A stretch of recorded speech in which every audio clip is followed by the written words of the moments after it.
pada laporan pertanggungjawaban Dewan Pengawas Syariah. Dalam hal ini Bapak Ustadz Nanang Qasim, dipersilakan. Assalamualaikum warahmatullahi wabarakatuh. Waalaikumsalam warahmatullahi wabarakatuh. Hamidanillahi tabaraka wa ta'ala wa musalliyan wa musalliman ala rasulillahi sallallahu alaihi wasallam. Subhanaka la ilma lana illa ma 'allamtana innaka antal alimul hakim. Rabbi shrah li sadri wa yassir li amri wahlul 'uqdatam min lisani yafqahu qawli. Allahumma inni a'udzu bika an adilla aw udalla aw azilla aw uzalla aw azlima aw uzlama aw ajhala aw yujhala alayya amma ba'd. Yang kami hormati, kami muliakan segenap pengurus Koperasi Syariah Ulia Amanatul Ummah, yang kami hormati dan kami muliakan perwakilan dari Dinas Koperasi Ibu Hendraswari MSI. Ini saya sudah sering ketemu beliau ini. Kadang ketemu ini, kalau di sini saya sebagai pengawas syariah, kalau di tempat lain saya sebagai anggota koperasi yang lain. Dan kemarin saya juga dapat cerita Ibu dari Koperasi Kanjabu Malang. Malang itu Batu itu. Nah, Malang ini. Itu saya dapat cerita dari sana juga sekitar 3 bulan yang lalu dikunjungi Ibu juga. Nah, jadi wah ini sudah akrab dengan beliau ini. Okay. Dan Bapak Ibu anggota Koperasi Syariah Ulia Amanatul Ummah yang berbahagia. Begini. Jadi kita ini yang disampaikan atau ditampilkan ini membahas tahun 2021. Sudah lama Ibu. Sudah lama. Jadi kita mungkin sudah lupa ya. Nah, kalau kita berbicara yang lama, berbicara yang tahun yang lama, ini Koperasi Ulia Amanatul Ummah itu mengalami kerugian atau rugi. Nah, tapi untuk tahun 2022 ini sampaikan beliau untuk Agustus sampai dengan Agustus itu sudah memperoleh laba atau untung. Jadi maksudnya apa ini? Jadi kalau untuk RAT ini kan membahas tahun 2021 itu rugi. Nah, kemudian untuk RAT tahun 2022 itu kan belum diadakan. Nah, kalau panjenengan misalnya ya, kemudian saat ini itu mau mengundurkan diri, maka yang terjadi adalah bagi rugi, bukan bagi untung begitu. Nah, tapi kalau jenengan masih terus, kemudian sampai RAT 2022, jangan keluar, itu dapat bagi hasil atau SHU tersebut. Jadi kira-kira panjenengan lanjut apa berhenti di sini? Lah begitu. Nah, jadi ini untuk 2022 sampai dengan Agustus itu sudah untung, Bapak Ibu sekalian. Alhamdulillah. Nah, Masya Allah ini memang pengurus Koperasi Syariah Ulia ini luar biasa, istiqomah dan rutin sharing ya, diskusi dengan kita ya. Jadi bagaimana agar Koperasi Syariah itu memang betul-betul sesuai dengan syariah. Nah, kalau kita lihat ya, akad-akad itu masih belum muncul di mananya, di laporan keuangan. Sebenarnya akad syariah itu semuanya terlihat di laporan keuangan, terutama di neraca atau laporan posisi keuangan. Nah, ini karena ini kan kita berbicara tahun 2021. Nah, di sini masih bentuknya masih bentuk tidak syariah atau konvensional. Jadi kita tidak bisa melihat laporan yang sesuai syariah, tidak bisa melihat. Tapi dalam prakteknya kita sudah sesuai syariah. Cuma nulisnya saja loh. Nulisnya ke laporan keuangan itu masih belum sesuai dengan standar PSAK 101. Begitu Bapak Ibu sekalian. Jadi ya masalah nulis lah ya. Nanti kita belajar lagi, kita bimbing. Belajar nulis. Ya karena ini ya, jadi penting sekali. Terus itu yang disampaikan tadi oleh Ibu Hendraswari itu, jadi untuk Koperasi Syariah itu ada macam-macam laporan keuangannya. Yang pertama neraca atau posisi keuangan, ya. Kemudian ada namanya laporan perhitungan hasil usaha. Kemudian ada namanya arus kas. Kemudian ada namanya perubahan ekuitas atau perubahan modal. Kemudian ditambah dengan laporan sumber dan penggunaan zakat. Ya. Kemudian berikutnya adalah laporan tentang sumber dan penggunaan dana kebajikan. Ditambah dengan catatan atas laporan keuangan. Loh, banyak sekali. Nah, yang dilaporkan ini masih berapa? Masih dua. Jadi laporan neraca sama perhitungan hasil usaha masih dua. Jadi kalau sesuai syariah masih kurang berapa? Kurang 5 gitu. Kurang 5. Ini masih banyak sekali. Nah, tujuannya apa? Yaitu panjenengan selaku anggota itu bisa membaca dengan jelas dan bisa memahami maksudnya laporan keuangan ini. Nah, gitu. Nah, kalau di sini tadi terlihat ada hutang apa itu? Hutang investor ya. Jadi kalau koperasi itu modalnya itu bersumber dari anggota, yaitu simpanan pokok, simpanan wajib. Nah, kalau kita lihat yang kotak-kotak tadi itu, coba kita lihat ya, ke bawah. Nah, ini tidak ada tertulis simpanan pokok, simpanan wajib tidak ada. Adanya di posisi di atas itu. Hutang investor mudharabah 132 berapa itu? 600. Nah, ini berarti kan salah pencatatan. Nah, begitu. Nah, secara akuntansi ini maknanya berbeda. Nah, oleh karena itu nanti kita akan belajar terus bagaimana agar dari sisi pencatatan itu sudah sesuai dengan syariah. Nah, kalau dari sini sebenarnya kita bisa melihat simpanan pokok ya. Simpanan pokok, simpanan wajib. Terutama simpanan wajib itu kan tiap bulan itu kan bertambah karena anggota mesti bayar simpanan wajib. Ini namanya model dari koperasi dari simpanan wajib anggota. Nah, maka tiap tahun ini akan ada pergerakan atau pertambahan. Nah, kalau misalnya itu pertambahan itu bisa kita lihat. Tapi kalau tetap berarti anggotanya nggak bayar simpanan wajib. Ketahuan dari sini. Nah, begitu loh. Nah, maka ini menjadi penting sekali laporan keuangan itu untuk melihat apakah akad-akad yang sudah dilaksanakan itu sudah sesuai atau belum. Nah, banyak sekali. Saya mau cerita tentang ini yang disampaikan Ibu tadi, Ibu Endaswari itu tentang utang. Nah, utang ini kalau di sini kita usahakan tidak ada anggota yang melakukan akad utang. Jadi begini, dan kita juga tidak memutar uang dengan memberikan utang piutang atau meminjamkan utang. Kenapa? Karena kalau kita ini ngutangi, itu pasti jatuhnya nanti kena riba pasti. Nah, kalau kita ngutangi sebenarnya kita rugi. Kenapa? Kalau kita ngambil untung berarti kan riba. Nah, berarti kan kita nggak boleh ngambil untung. Nah, sementara ini kalau diambilkan dari modal, nah, maka modal akan terkurangi terus. Karena apa? Karena ada yang utang tadi. Nah, maka solusinya untuk koperasi syariah itu, lembaga syariah itu adalah menerima dana infak. Nah, makanya tadi itu untuk laporan keuangan koperasi syariah itu harus ada namanya laporan sumber dan penggunaan dana kebajikan. Nah, kalau misalnya kita mendapatkan dana kebajikan atau infak, sedekah atau wakaf ya misalnya itu banyak, misalnya kita mendapatkan infak 100 juta, kemudian ada anggota itu dalam keadaan yang memprihatinkan, kemudian utang ke koperasi kita, nah kita ambilkan dari dana infak tersebut, tidak diambilkan dari simpanan pokok, simpanan wajib. Jadi modal panjenengan aman 100%, bahkan 1000%, gitu. Nah, kemudian kalau ada orang ini dalam keadaan mampu begitu kan, kemudian mengajukan utang ke kita lihat, kita tanya dulu, panjenengan itu utang untuk apa? Misalnya untuk keperluan SPP, bayar SPP. Nah, untuk bayar SPP ini kita tidak kemudian memberikan utang atau uang atau pinjaman ini, tapi kita bisa alihkan dengan akad ijarah. Oh, begini Pak, panjenengan anaknya sekolah di mana? Oh, sekolah misalnya mungkin di mana? Al-Hikmah. Terus katakanlah 2 juta SPP-nya. Nah, kita nanti yang ngurus bayar SPP ke Al-Hikmah.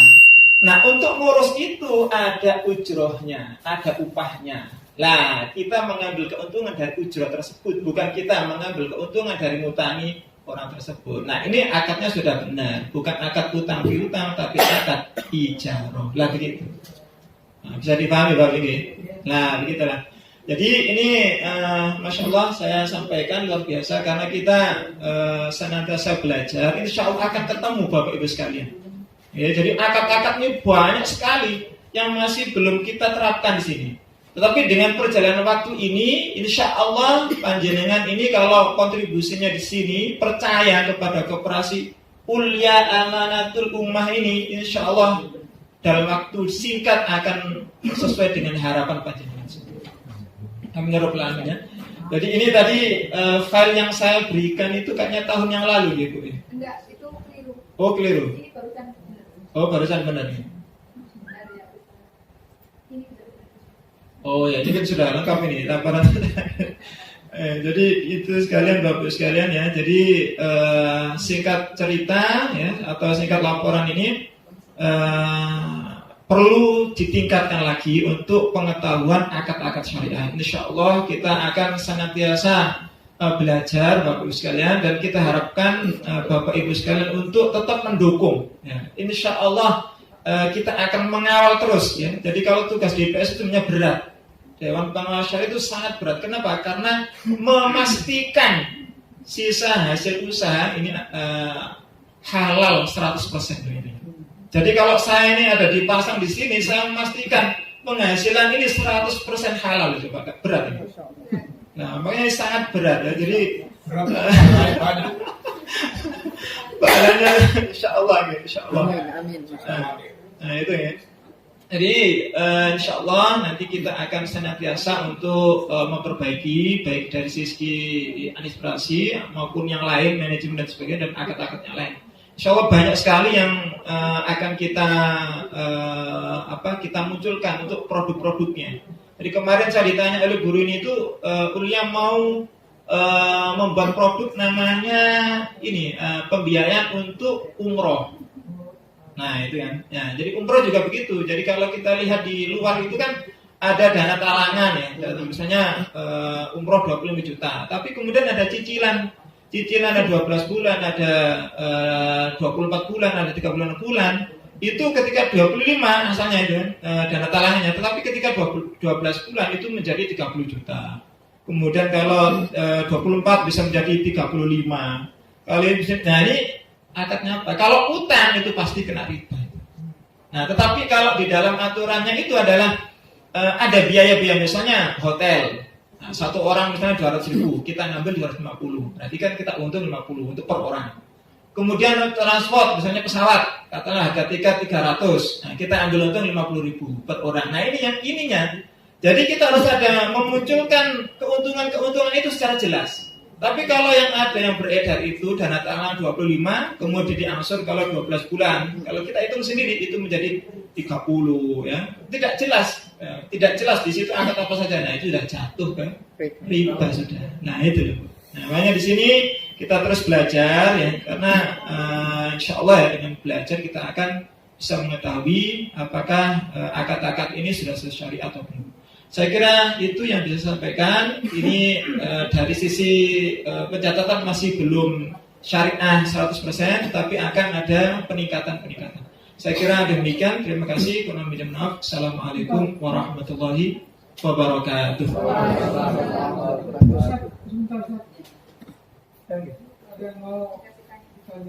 Oh, ada tanya? Kalau tanya loh. Terima kasih pada Bapak Ustaz Nanang Qasim sebagai Dewan Pengawas Syariah. Dan ini kami tawarkan ke anggota yang hadir pada RAT ini, ada yang perlu ditanyakan, monggo.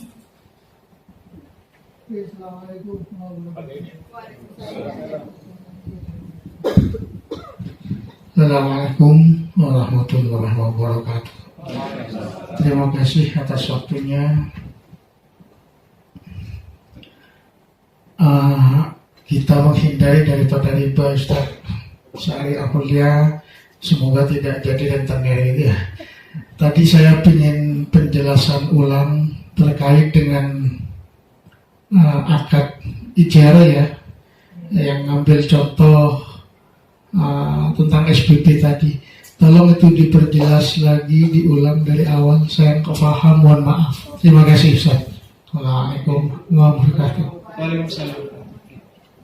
Jadi riba itu kan ada macam-macam ya. Di antaranya karena hutang piutang.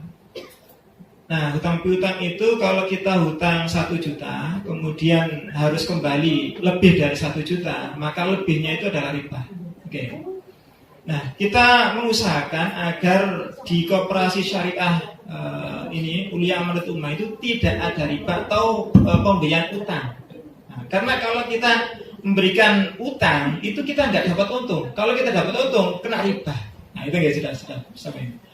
Nah, lalu bagaimana caranya? Karena orang-orang anggota itu kan biasanya datang ke koperasi syariah untuk utang, betul nggak? Nah, rata-rata nggak ngoten nih. Jadi utang, maka kita harus tanya dulu, panjenengan butuh uang itu untuk apa? Nah, butuh uang itu untuk apa? Ditanya dulu. Saya ini butuh uang untuk membayar SPP anak saya. Oh, bayar SPP. Nah, kalau kita ngasihkan uang ini ke beliau, ya, kemudian kita kira-kira katakanlah SPP-nya berapa? Oh, SPP-nya 1 juta. Nah, kalau kita langsung memberikan utang ini 1 juta, itu kita mengharapkan kembalian lebih apa tidak?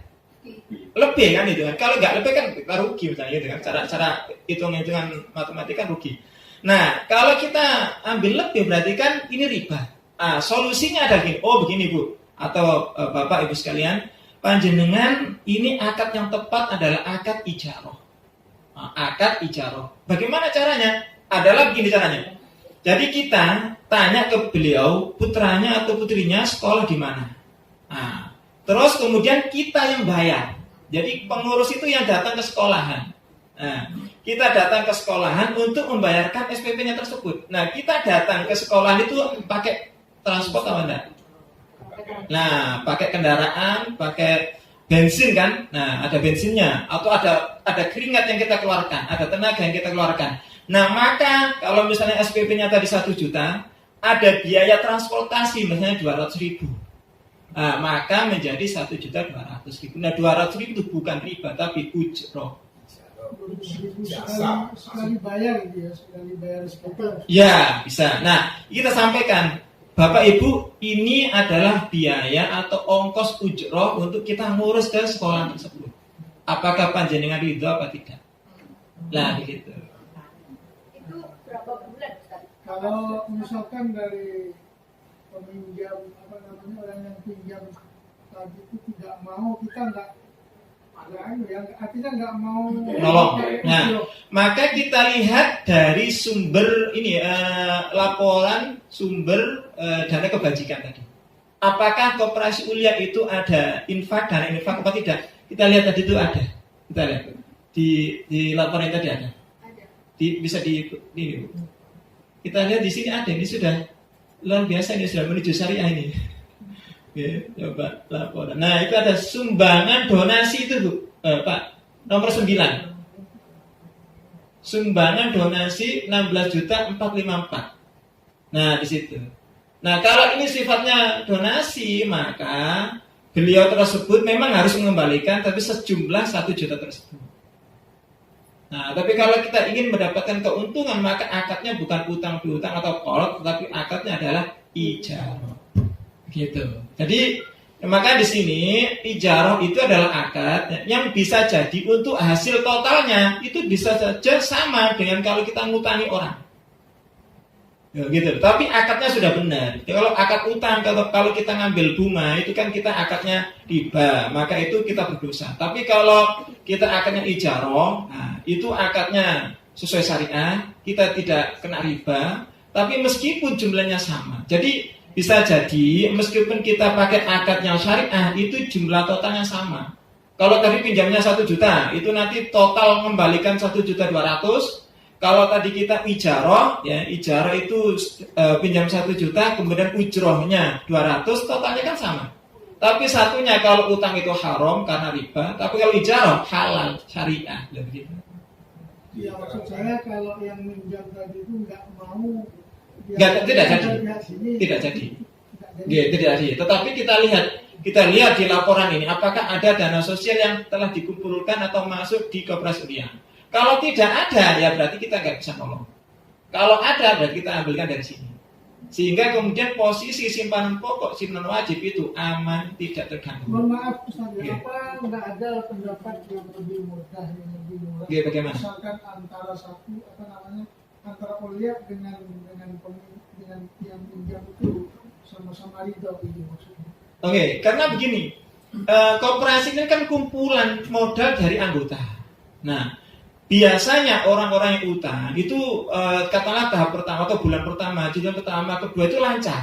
Nah, tetapi berikutnya macet. Nah, kalau macet ini kan akan mengganggu proses atau perputaran uang atau modal ini di koperasi. Nah, begitu.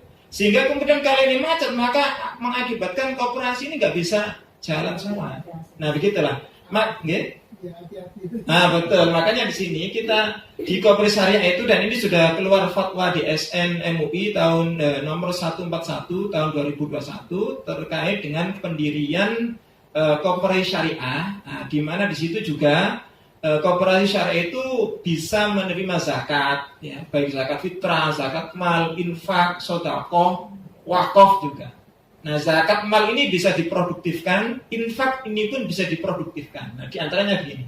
Misalnya, koperasi ini punya karyawan 5. Nah, ini biaya kan perlu kita menggaji karyawan. Sementara kalau diambilkan dari simpanan pokok, simpanan wajib, ini akan menguras modal.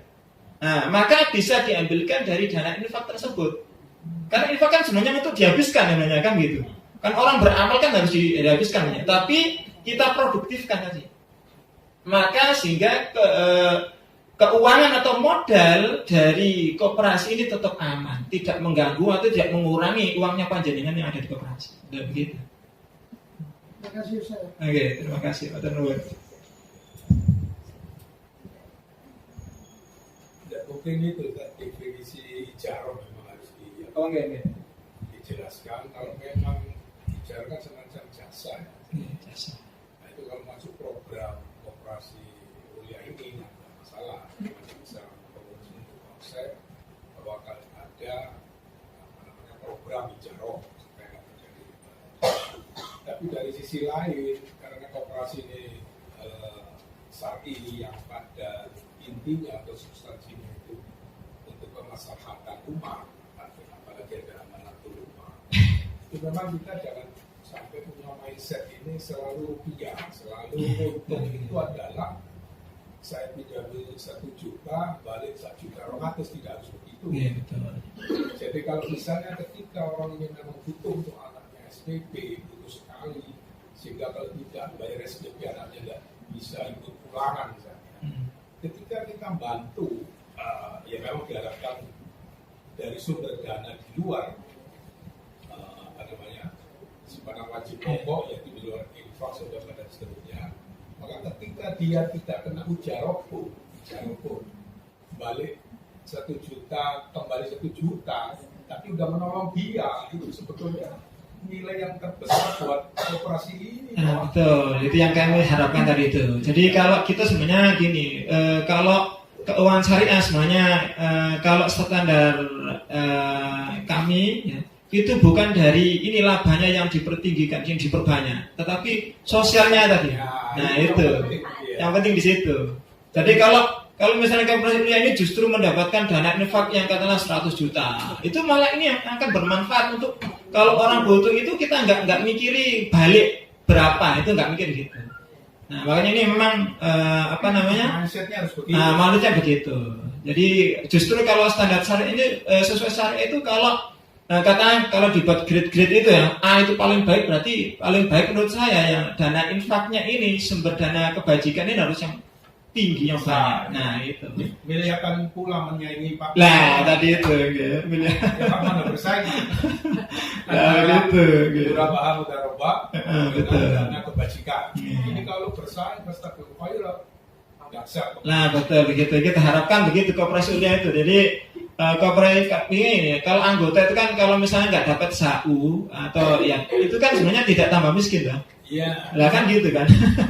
Dapat madu, dapat pahala. Nah, dapat pahala itu. Tapi makanya di sini kalau kondisi Nah, makanya di sini kita Kalau atur. modal pahala lebih baik. Iya. Makanya memang ada manajemen keuangan ya, ada manajemen keuangan. Di sini ada keuangan yang sifatnya manusiawi, ada yang sifatnya ini yang ukhrawi tadi itu. Jadi kita bisa Hitung aja Ustaz, manusiawi yang ukhrawi. begitu ya. Makanya tadi ada 5 atau ada 7 tadi laporan keuangannya. Jadi insya Allah di situ kita jelas nih untuk masalah ijarah ini. Nah, masalah ijarah insya Allah. Saya kira itu. Terima kasih. Dan ini kalau saya lihat ini berarti siswapnya harus segera jalan. Betul. Jadi apa yang dikatakan Pak Lukman ini sangat bagus, tapi Action. mari kita jangan teori ya, tapi lebih ke praktek. Karena kalau teori itu sampai kapanpun tidak bisa membuktikan. Jadi harapan dari pengurus, ayo kita siswap yang sudah ada ini kita jalankan. Jadi koperasi kuliah ini sudah ada siswap ya, tapi jalan di tempat. Jadi harapan tahun 2023 awal tahun yaitu apa yang dikatakan Pak Dewan Syariah tadi. Yang pertama, mulai laporan keuangan syariah Januari. Kemudian simpanan wajib diberlakukan karena sudah clear semua apa yang dijelaskan Dewan Syariah.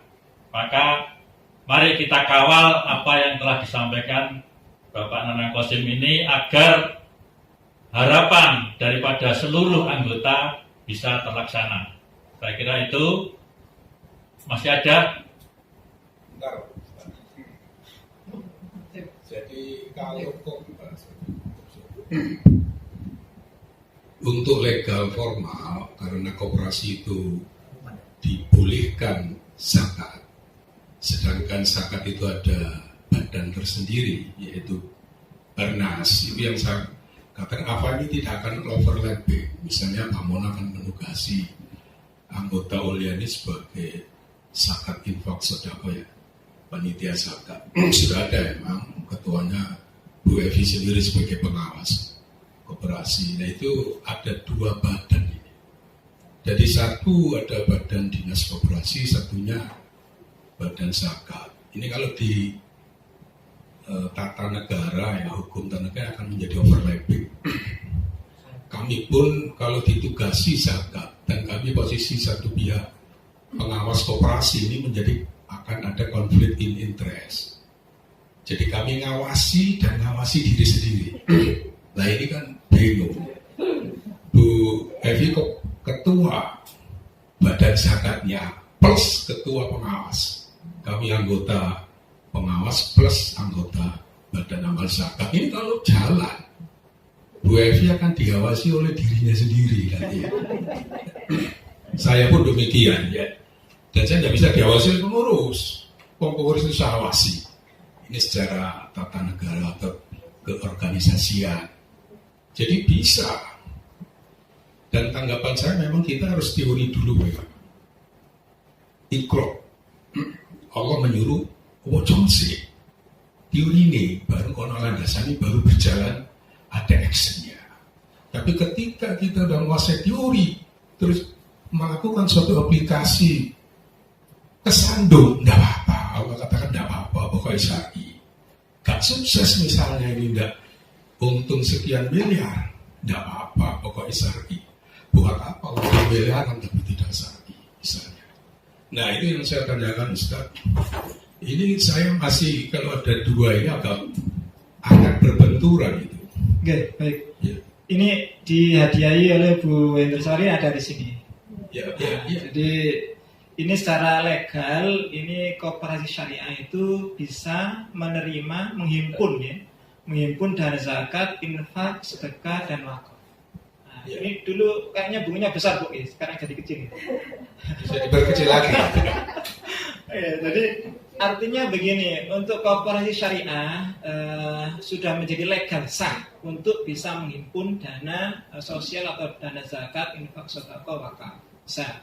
Terkait dengan lazis ataupun badan wakaf yang lain ini, Maka ini begini, kita biasanya itu membuat fokus. Misalnya nih, kalau ada di las itu kan biasanya untuk katakanlah bidang-bidang yang di luar ekonomi. Ya, maka di Koperasi Syariah Ulia ini kita fokus pada wakaf atau infak atau zakat produktif. Nah, situ. Jadi kita fokus kepada pemberdayaan ekonomi. Kalau misalnya lazis atau zisma itu kan memberikan katakanlah beasiswa pendidikan atau yang lain, maka kalau di koperasi kita Ulia ini yang terkait dengan bagaimana untuk memproduktifkan misalnya anggota. Nah, begitu. Jadi kalau tadi itu misalnya ada infak produktif, maka misalnya kita dapat dana infak total 100 juta.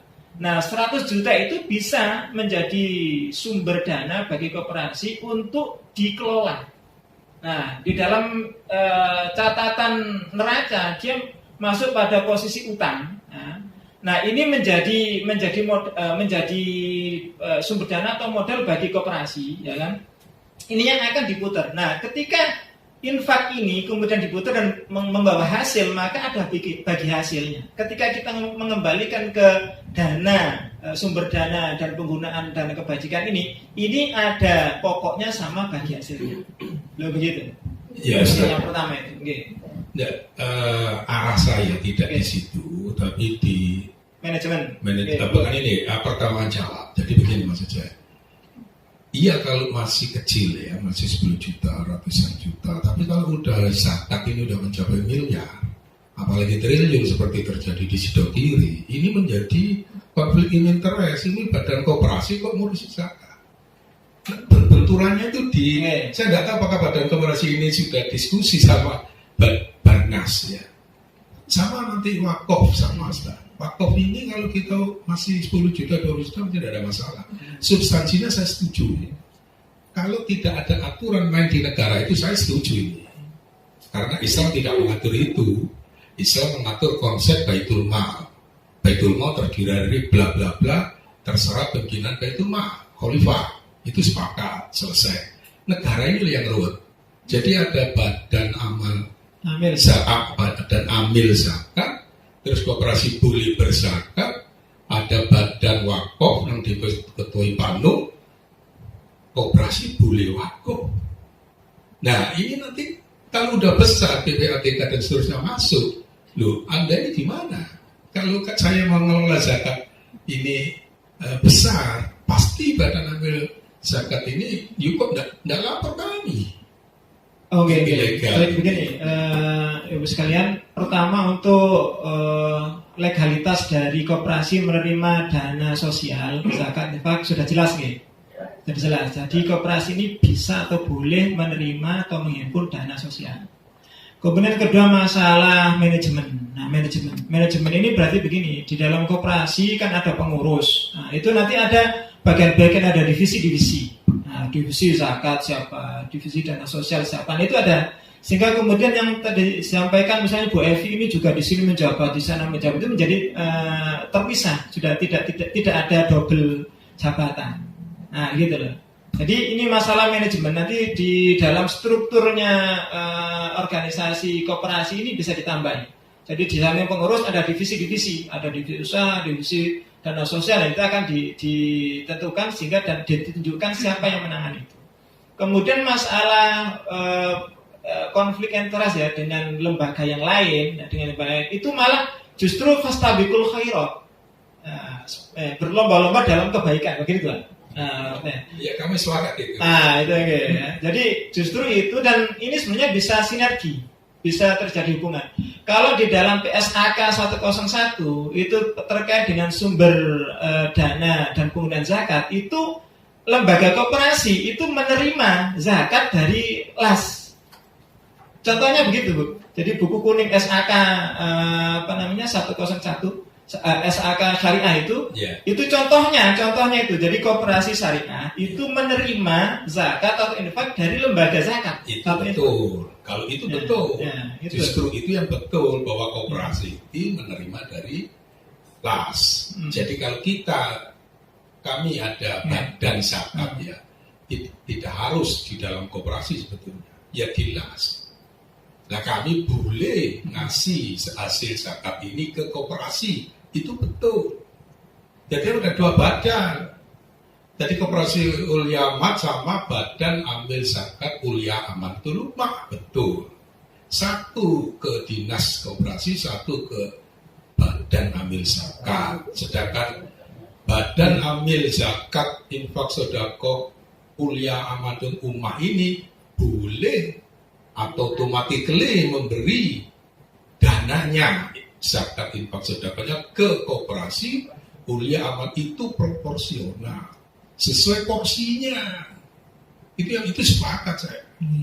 Jadi ketika badan ambil zakat Ulia Amanatul Umat dapat duit dari zakat anggota, maka ojo dikenon dindi misalnya, kenon koperasi udah sepakat karena memang sinergi anggota, sehingga nanti badan ambil zakat Ulia Amanatul Umat ini akan menarik zakat infak sedekah di jaringan koperasi Ulia, baik itu anggota maupun luar anggota, al-falah, misalnya apa itu,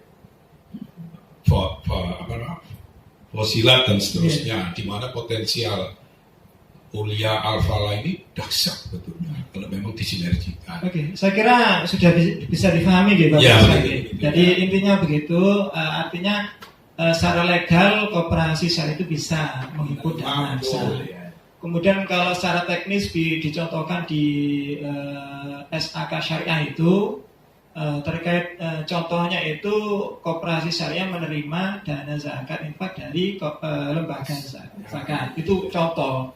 Nah, itu kan kita bisa mengembangkan. Artinya namanya contoh kan bisa dikembangkan, tidak plug itu kan itu. Ya, itu betul maksud saya. Jadi, sesuai proporsinya.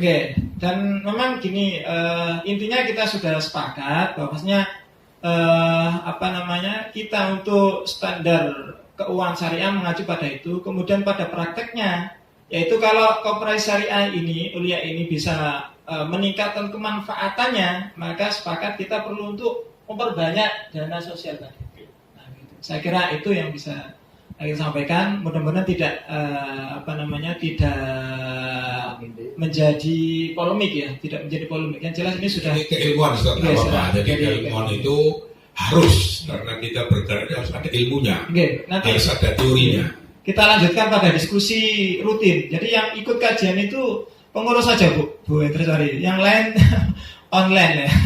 Di lain kali semua anggota diundang ilmuwan terus ya. Betul. Lebih bagus. Jadi kita bahkan akuntansi syariah itu Bu, kita perlu kan ini kan pedomannya itu kan masih standar. Bahkan kita bisa menciptakan nama akun sendiri Bu.